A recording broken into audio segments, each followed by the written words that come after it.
സംവിധായകൻ വിനയനെ വിലക്കിയ സംഭവത്തിൽ അമ്മയ്ക്കും ഫെഫ്കയ്ക്കും പിഴ. വിനയന്റെ പരാതിയിന്മേൽ കോമ്പറ്റീഷൻ കമ്മീഷൻ ഓഫ് ഇന്ത്യയാണ് പിഴ ചുമത്തിയത്.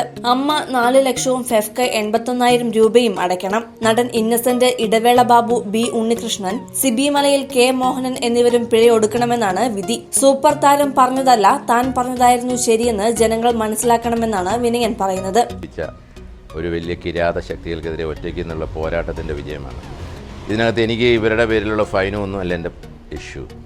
സത്യം ജയിച്ചു. കേരളത്തിലെ ജനങ്ങൾ അറിയണം, ഈ ദൈവങ്ങളായ സൂപ്പർ താരങ്ങളൊന്നും പറയുന്നതല്ലായിരുന്നു സത്യം. ഒറ്റയ്ക്ക് നിന്ന് പോരാടിയ വിനയം പറഞ്ഞതായിരുന്നു സത്യം എന്നറിയണം. അത്രമാത്രമേ എനിക്കുള്ളൂ. ആദ്യം ഞാൻ ഒറ്റയ്ക്ക് നിന്ന് ജയിച്ചു. അതിൻ്റെ വലിയ സന്തോഷമുണ്ട്. ഇവരൊത്തിരി ശ്രമിച്ചു. 3 പ്രാവശ്യം ഇതിനിടയ്ക്ക് ഹൈക്കോടതിയിൽ പോയി, പിന്നെ ഹൈക്കോടതി ഡിവിഷൻ ബെഞ്ചിൽ പോയി. ഏറ്റവും വലിയ ഡൽഹിയിലെ പഴയ അറ്റോർണി ജനറലിൻ്റെ ഓഫീസിലെ ലക്ഷങ്ങൾ വാങ്ങുന്ന ഒരു സിറ്റിങ്ങിന് വാങ്ങുന്ന വക്കീലന്മാരെ അവർ ചോദിച്ചു. കാരണം ഇവർക്ക് ഒത്തിരി പൈസ ഉണ്ടല്ലോ. പൈസ മുടക്കാൻ നമുക്ക് മോഹൻലാലും ദിലീപും ഒക്കെ പൈസ കൊടുക്കുന്നത്. പിന്നെ അവർക്ക് പ്രശ്നമല്ല.